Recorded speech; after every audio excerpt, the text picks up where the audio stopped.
Hi friends, our clients are immigration clients. We work a lot in the areas of VAWA, abusive marriages, and TNU visas. We do cancellation of removal for people who are over 10 years in US and have US born kids with hardships or spouses with hardships, employment visas, and eventually our clients get green cards and they want to apply for US citizenship. So today's video is about the updates and the current situation for filing for US citizenship, but asking for exceptions or exemptions and special accommodations for people who are just not able to learn the language and learn the history and civics. And where are the situations where you can file for US citizenship and skip the English and the history and the civics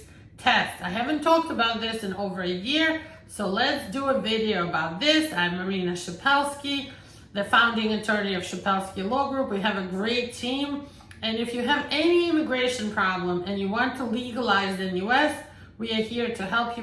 Give us a call. But today's video is about the exceptions and accommodations by USCIS for people with various issues, disabilities, and so on. So let's talk about first the English language exemptions. Who doesn't have to do the test in English, but still has to do the test? Okay, let's talk about the English language exemptions. Here, the two categories of people, and they're both age-based, that don't need to take the English part of the exam, but still have to do the exam in their native language, whatever language they speak, but not in English. Number one, you have to be 50 years or older on the date you file for naturalization. You filed at Form N-400, and you've lived in US with a green card for 20 years or more. Now, this is called the 50-20 exception. You're 50 years old, you're in US with a green card over 20 years. If that's true, you go to part 2 of the N-400 application, question 13, and you check off that mark that says you are asking for an exception for the 50-20 rule.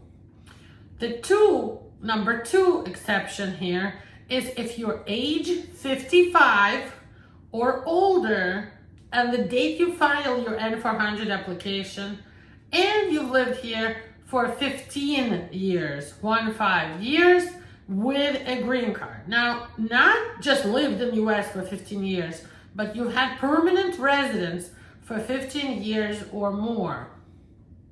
Okay, and that's called the 55-15 exception. And again, you go to your N-400 application on part 2, on page 2, part 2, question 13 says, are you asking for an exception? And you check off 55-15 exception. Now, again, let's go over some of the notes to that. Even if you qualify for the 50-20 or 55-15 English language exception, you still have to take the history and civics test. They give you 10 questions about US history and civics, and in your own language, you will answer those questions. You'll do it in your native language, and you have to bring your own translator, your own interpreter to the interview. Your interpreter must be a professional interpreter. That's my comment. Even though on the website just says that they have to be fluent in English and your native language, I always say bring a professional, somebody who does these interviews all the time. Your interpreter should be a professional. And of course, if you're 65 or older and you've been a permanent resident for at least 20 years at the time of filing, you will be given special consideration regarding the civics requirement. Like, they'll give you a break. Even if you don't get 6 or 7 right, they will give you a break. So that's the English language exemption. Let's talk about the exemption or the exception where you don't have to do English or history and civics, and that's usually called a medical disability exception. Now, to do this exception, you have to file your N-400 application for citizenship together with the Form N-648 medical certification for disability exceptions. This form has to be completed by a licensed doctor, medical doctor, osteopathic doctor, or a licensed clinical psychologist. I always tell people I prefer like a PhD in psychology for these. Now, these no longer have to be dated less than 60 days before filing, and the form has been simplified. It's a much simpler form now, the N648, but you need to file it with your N400. General tips for filing the N400, especially when you're asking for a disability exemption or an age exception, file it online. Open the My USCIS account or have someone help you open it. File your N400 online, upload your documents and your exception, your disability waiver N648 online. It will make things so much easier for you. And don't fall for a scam. They have like a list of doctors that are no longer allowed to give them these disability waivers. And remember, there is no government fee for the disability waiver N648. There's no government fee. But doctors are allowed to charge you separately to prepare this report and this form, and it's usually not covered by your medical insurance, even if you have that insurance. So just make sure that you have that form filled out properly. You will probably have to pay for it, a few hundred. I don't know how much, depends on where you live and who does it for you. And the best and quickest ways to upload these. Finally, I want to talk about the continuous residence exception.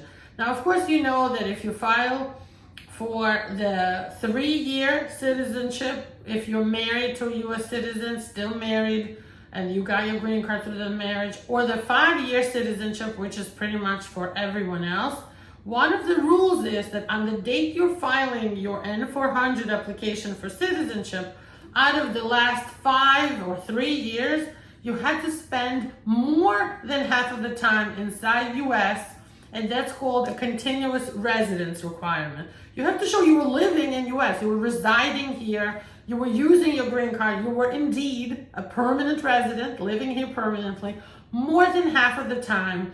And we count back from the date you filed. We'll look at all your trips in the last 5 years, and we make sure you never left more than 6 months at a time.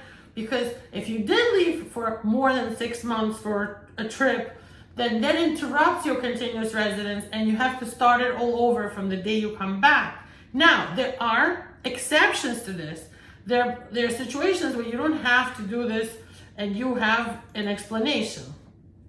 Now, there are situations where you can do a work continuous residence exception. If you had to work for your company abroad, you can show that you were continually residing, but you had to go for work. Now, what do I recommend in these situations? I recommend that you always continue to file your tax return in the United States, even if you're like working abroad and only coming here a few times a year. Same thing if you left and, like, for example, you got sick, that's another way to make an exception for the continuous residence rule. And if you got sick, you would have to have medical documents to show you couldn't travel back to US, and that trip that took more than 6 months didn't interrupt your continuous residence because you didn't have the intent to leave for so long. It was just like something that happened. You got really sick and you couldn't travel back, or something else like an emergency happened. You have to have it documented and translated. And in that situation, just like the work situation, you should be filing your tax returns in US every year. You should have at least one US bill going to the house, a lease, and definitely a bank account in US with a US address.